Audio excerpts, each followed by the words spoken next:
राधे, जय Shri Krishna. Welcome to my channel new day with new blog. तो guys अभी हम लोग आ चुके हैं तारामंडल के पास, और जो टीचर्स थे और भी टीचर्स उन्होंने टिकट का अरेंज कर लिए थे। तो अरेंज कर लिए थे और समय हो चला था, हम लोग को अंदर जाना था, तारामंडल के अंदर जाना था। और देखें तो हम लोग यहाँ सारे बच्चों को एक साथ जमा कर लिए, और टीचर्स वगैरह सब यहीं हैं, क्योंकि अब यहाँ पे सबको रहना बहुत ज़रूरी है। क्योंकि जितने भी टिकट लिए हैं वो टिकट काउंट करके, और जितने भी लोग उसको काउंट करके ही अंदर भेजेंगे। तो हम लोग यहाँ वेट कर रहे हैं कि हम लोग को कब अंदर भेजा जाएगा। बच्चों की एक्साइटमेंट देखिए जाने के लिए कितने रेडी है। तो फाइनली हम लोग तारामंडल के अंदर आ चुके हैं। तो आप देख सकते होंगे कितनी ज़ोर से सब शोर शराबा कर रहे हैं। तो एक्साइटमेंट देखिए बच्चों को देखने के लिए कितने एक्साइटेड है। तो ये यहाँ का तारामंडल का नज़ारा है जो मैंने चुपके से यहाँ लिया है, क्योंकि यहाँ पे मोबाइल ले जाना अलाउ नहीं है, आपको कुछ भी रिकॉर्ड करना अलाउ नहीं। बट मैंने किया, सब कर रहे थे, ओनली मैं ही नहीं कर रही थी, हर कोई। तो मैंने चुपके से कर लिया। तो आप सब भी आइए हमारे वीडियो में और देखिए तारामंडल में क्या क्या चीज़ दिखाई दे रहा है। तो कीप वॉचिंग माय वीडियो।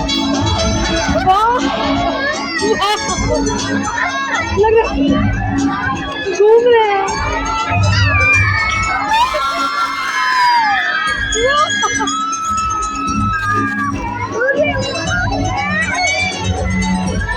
अब इस धरती की भव्यता को सभी देख सकते हैं, जो आधुनिक दौर का चमत्कार। ये नक्षत्र की परिक्रमा करता है, अरब नक्षत्रों में से एक।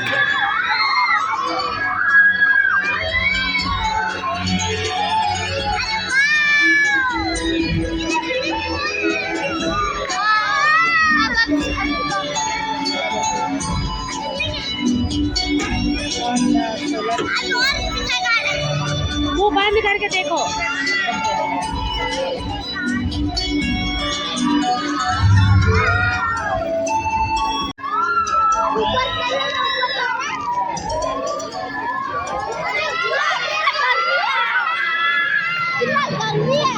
एक औसत नक्षत्र होकर भी हमारा सूरज विशाल ऊर्जा और प्रकाश का स्रोत है, जो धरती को प्रदान करता है जीवन।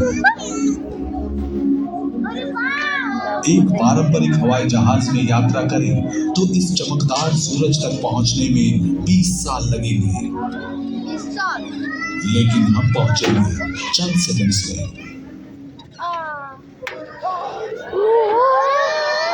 सूरज अविश्वसनीय रूप से विशाल आकार का है। इसका व्यास है 14 लाख किलोमीटर और इसका द्रव्यमान पृथ्वी से 3,30,000 गुना ज्यादा है। सूर्य की गहराई में 1500 लाख डिग्री सेंटीग्रेड के तापमान पर हाइड्रोजन हीलियम में विघटित हो रहा है। परिणाम स्वरूप विशाल ऊर्जा बाहर निकलती है।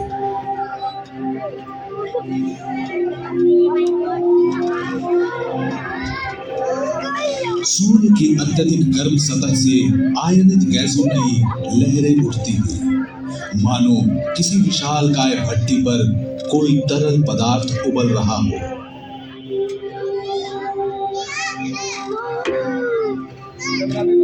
इधर उधर गहरे सौर धब्बे दिखते हैं।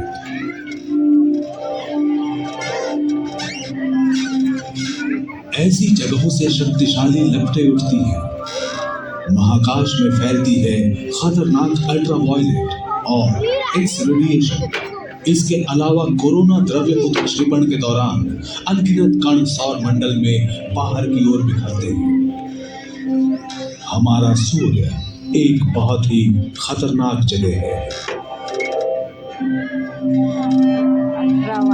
1500 लाख किलोमीटर दूर हमारी धरती इन सौर विकिरणों से सुरक्षित है। एक अदृश्य चुंबकीय क्षेत्र कवच बनकर इन विकिरणों को खूबसूरत ध्रुवीय ज्योति में बदल देता है।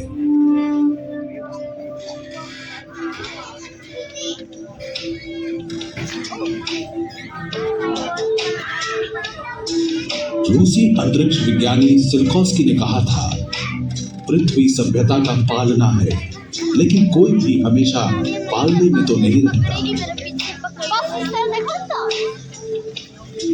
हमारा आज का ये दौर मानव इतिहास में महान अनुसंधानों का दौर है। 500 वर्ष पहले कुछ महान यात्रियों ने महासागरों के पार यात्रा की और नए महाद्वीपों की खोज का इतिहास रचा। आज छोटे छोटे यान महाकाश में चक्कर काटते हैं और आसपास की अद्भुत दुनिया की तस्वीरें खींचते हैं। इनमें से सबसे नजदीक है चंद्रमा। 3,84,000 किलोमीटर दूर स्थित चंद्रमा अंतरिक्ष में हमारा करीबी पड़ोसी है। आकार में धरती का 1/4 ये चंद्रमा है शुष्क, वायुहीन और जीवनहीन। चंद्रमा के काले आसमान में सितारों के संग दिखती है सुंदर धरती, फैली रहती है एक खामोशी। लेकिन चांद भी अपने आप में बेहद खूबसूरत है। चांद की जमीन पर बिछे हैं हजारों गड्ढे, सर उठाए खड़ी है पर्वत श्रृंखलाएं। कुछ पहाड़ 5,000 मीटर से भी ऊंचे हैं। दूसरी जगहों पर दिखते हैं विशाल मैदान जहां चंद्रमा के अंदर से निकला लावा निचले इलाकों में भरा रहता है, जमकर ठोस हो चुका लावा। 1960 के दशक के आखिरी और 70 के शुरुआती वर्षों में अमेरिकी अंतरिक्ष यात्रियों ने यहाँ की यात्राएं की थी। उनके वैज्ञानिक उपकरण, यान और पदचिन्ह उन यात्राओं की गवाही देते हैं और सदियों तक देते रहेंगे। यही सैटेलाइट है।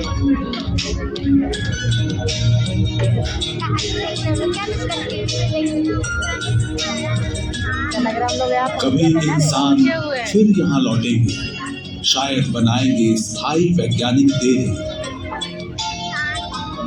शायद राह तैयार करेंगे दूसरी दुनिया में पहला शहर बसाने की।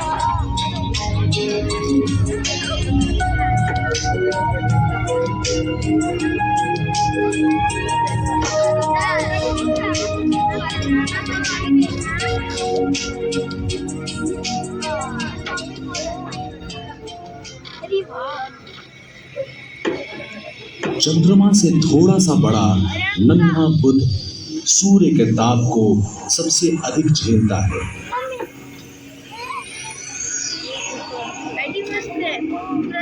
इसकी सतह पर इसके उतार चढ़ाव भरे अतीत के चिन्ह हैं। दूर दूर तक फैले हैं क्रेटर्स की टक्कर से बने गड्ढे। इस मैदान के बीच बीच में उभरी हैं चट्टानें और टक्कर से ही बनी मारे कोलोरिस नाम की घाटी या सी ऑफ हीट, करोड़ों वर्ष पहले जहां एस्टेरॉयड टकराया हुआ।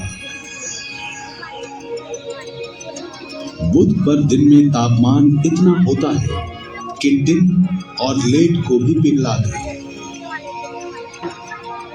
लेकिन वायु विहीन रात में तापमान गिरकर पहुंचता है 0 से 170 डिग्री नीचे तक।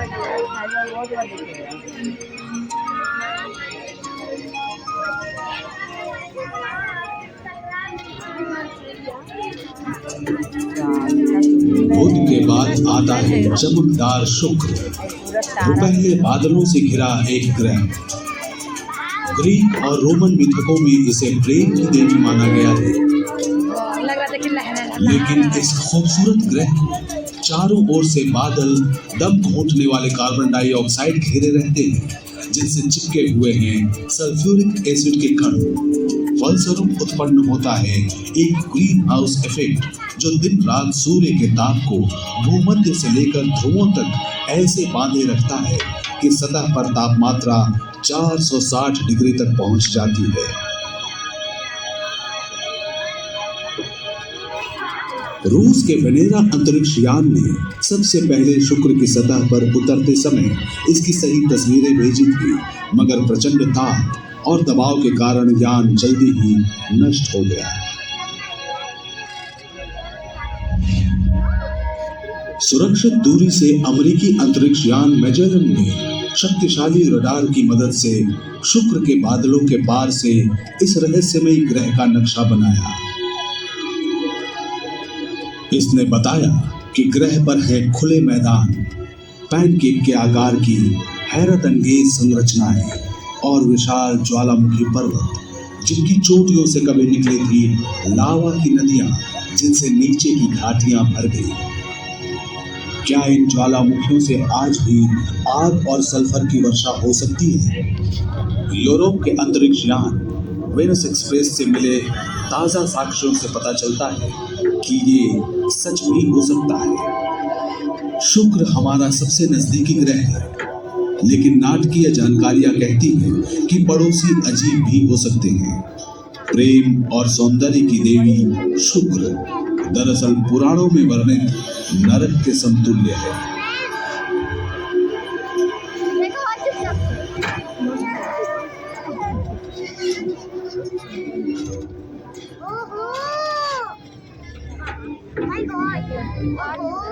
पृथ्वी के बाद स्थित है मंगल। इसके साथ हैं इसके दो नन्हे अंडाकार उपग्रह डीमोस और फोबोस।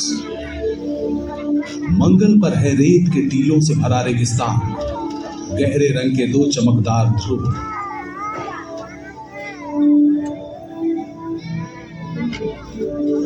इस रेतीले ग्रह पर चलती है धूल भरी आंधी और नियमित घूमते हैं रेतीले तूफान, जो रास्ते में आने वाली हर चीज को बर्बाद कर देते हैं।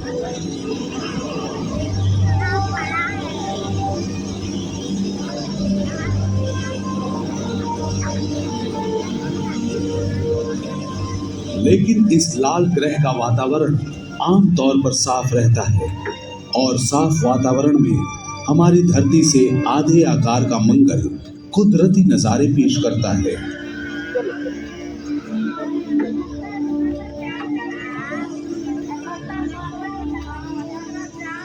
ऊंचाई से हम देखते हैं 4 प्राचीन ज्वालामुखियों को,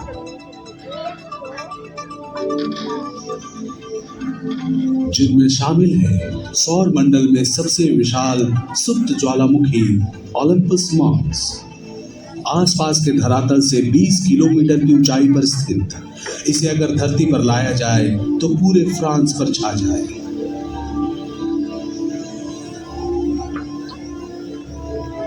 वैलिस मैरिनेरिस या मैरिनर वैली भी उतना ही विस्मयकारी है।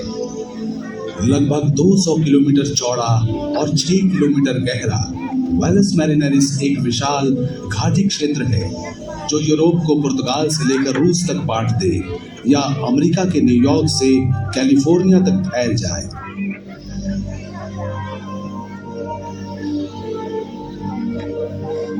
आज मंगल औसतन अंटार्कटिका से भी ठंडा है और सहारा से भी अधिक शुष्क।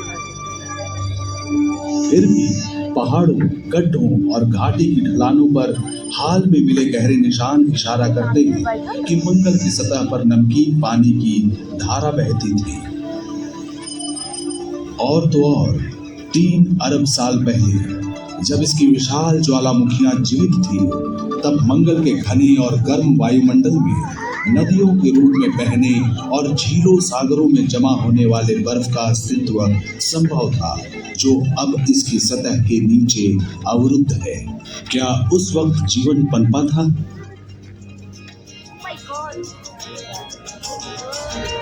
आज मिट्टी पर पड़े निशान किसी मंगलवासी की हाथ गाड़ी के नहीं, बल्कि पृथ्वी से गए रोबोट स्पेसक्राफ्ट के हैं।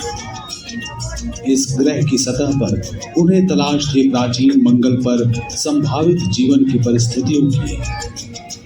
शायद किसी दिन यहाँ इंसानों का भी आगमन हो।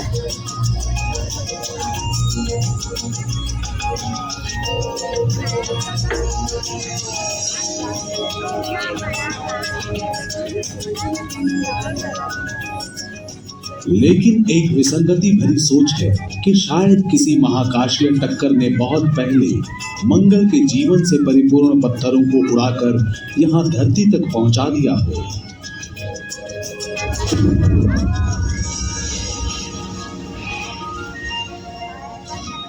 तो क्या हम सब भी मंगल के ही संतान हो सकते हैं? ये सवाल सोचने पर मजबूर करता है।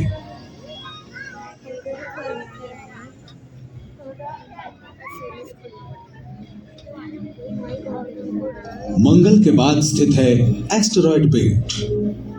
सौर मंडल के जन्म के समय फैले मलबे के टुकड़े जो गुरुत्वाकर्षण के कारण कभी ग्रह में तब्दील नहीं हो पाए, सूर्य के चारों ओर अनंत चक्करें लगाते।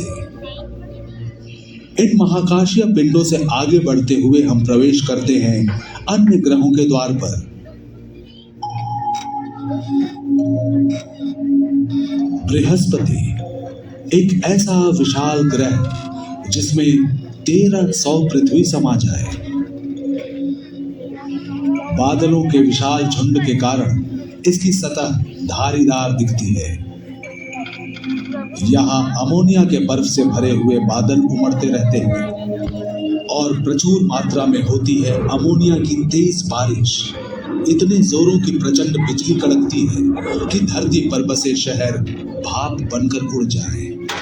सफेद और बहुरंगी बादलों के बीच से होकर हवा के तेज झोंके चलते हैं 350 किलोमीटर प्रति घंटे की गति से। बृहस्पति इस सौर मंडल का सबसे बड़ा ग्रह है, लेकिन यहाँ के दिन बहुत ही छोटे होते हैं, धरती के 10 घंटों से भी छोटे। इतना तेज आवर्तन और अंदर से निकलती भयानक गर्मी पैदा करती है तेज आंधी और तूफान। इनके बीच है द ग्रेट रेड स्पॉट, बादलों का महापुंज, धरती से भी दुगने आकार का, जो घनीभूत हो रहा है पिछले 400 वर्षों से। वैसे तो हमारी धरती का एक ही उपग्रह है चांद, लेकिन बृहस्पति के हैं 60 से भी ज्यादा। सबसे नजदीक चक्कर काटता है आयो, सूरत में मानो सबसे रंग बिरंगा एक पिंड। ऐसी सूरत के पीछे आयो का कष्ट भरा अतीत है। ये बृहस्पति और नजदीकी उपग्रहों के बीच की खींचतान में फंस गया था। वे खींचते रहे, धकेलते रहे और बुरी तरह बिगाड़ दी आयु की सतह और भीतरी सतह को गर्म कर दिया। अंदर से पिघला द्रव्य दरारों से बाहर सतह पर फैल गया और पास के महाशून्य में विस्फोटित हुआ। सौर मंडल की विशालतम ज्वालामुखी से बहुरंगी सल्फर की बर्फ तोप के गोले की तरह छूटकर आसमान में 300 किलोमीटर उछलती है और नीचे उपग्रह की सतह पर गिरकर पीले, लाल, काले और सफेद रंग बिखेर जाती है। आयु जिसके अंदर के द्रव्य ने रचा है उसका बाहरी रूप। इससे थोड़ी दूर है बृहस्पति का एक और उपग्रह यूरोपा, जिसकी सतह पर बर्फ की दरारों का फर्श बिछा है। इसके नीचे है अगाध समुद्र, संभवतः जैवीय अणुओं से समृद्ध। भविष्य के यान शायद यहां उतरे, इसकी सतह को चीर कर देखें यूरोपा का अनजान समुद्र और तलाशें संभावित जीवन को।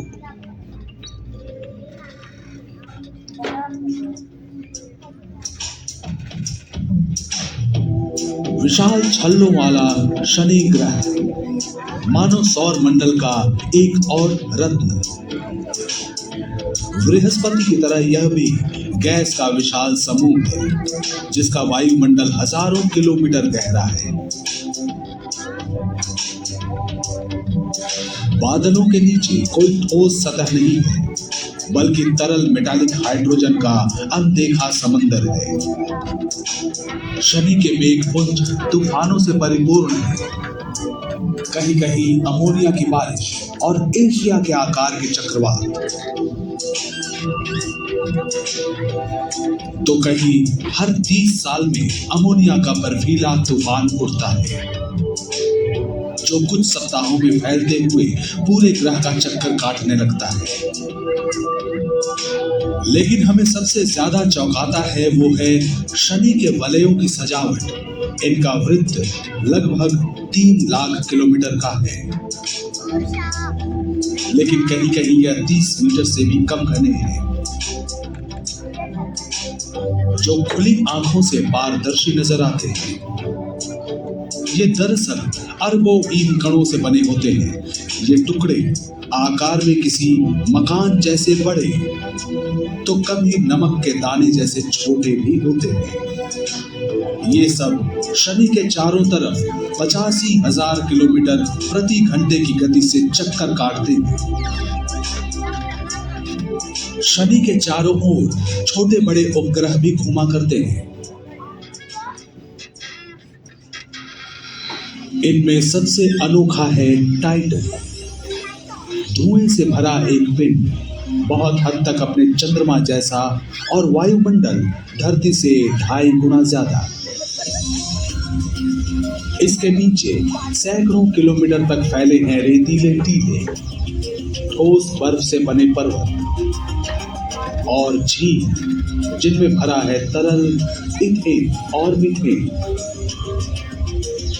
पर्वत, रेत के टीले, नदियां और झीलें सब हैं जाने पहचाने, लेकिन शून्य से 180 डिग्री कम तापमान पर टाइटन की हालत धरती से जुदा होती है। यूरेनस यानी अरुण ग्रह भी विशाल गैस पुंज है, सूर्य से लगभग 3 अरब किलोमीटर दूर। इसके भी छल्ले होते हैं, लेकिन वे शनि के छल्लों से पतले और गहरे रंग के होते हैं। सुदूर अतीत में हुए किसी महाकाश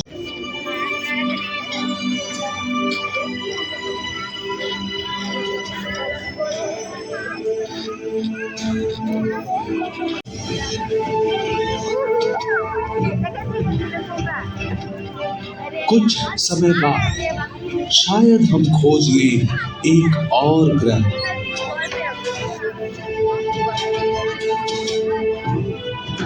जो हमारी धरती से बहुत ज्यादा अलग न हो, जो घूमती हो हमारे जैसे ही किसी सूर्य के चारों ओर।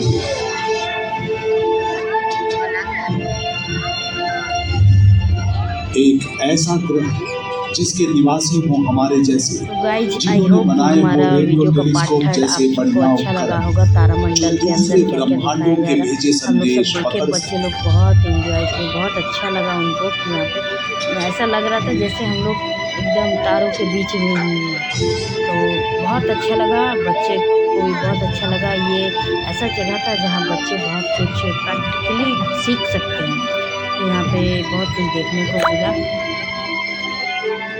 तो अब वीडियो समाप्त होने वाली है, क्योंकि आधा घंटा का ही समय था देखने के लिए, काफ़ी ज़्यादा समय हो जा रहा था, इसलिए आधा घंटा का ही कर दिया गया था। तो यहाँ पे समाप्त होता है देखने के लिए, और ये कम्प्लीटली रूप से समाप्त हो चुका है। और अब हम लोग यहाँ से निकल रहे हैं, और एसी ऑन करने की वजह से बहुत ठंड लग रही थी।